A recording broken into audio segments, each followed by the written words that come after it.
I'm going to talk about receptors. A cell has a membrane, which is like a plastic bag that keeps the contents of the cell together.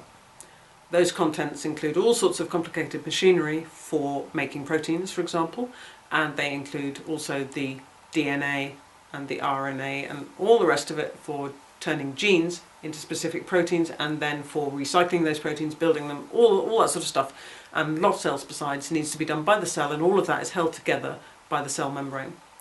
The cell membrane is made of fat, and that fat is a double layer, and it contains chunks of stuff embedded in it, and those chunks are receptors. Now, a receptor is a protein, but it's a very complicated structure. So if you look at them 3D, they look like sort of swirls of knitting wool or something. They're very, very complicated, and they are embedded in the cell membrane.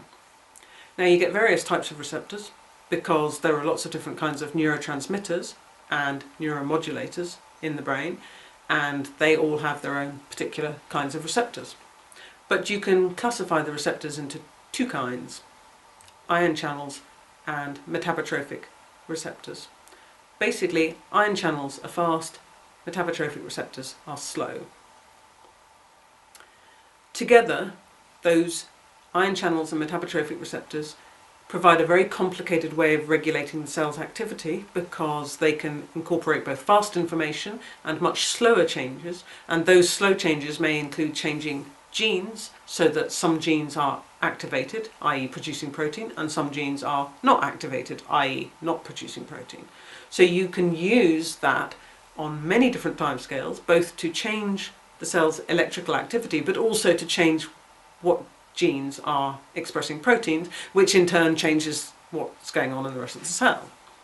So ion channels and metabotropic receptors provide complicated, multi-layered, if you like, control of cell activity.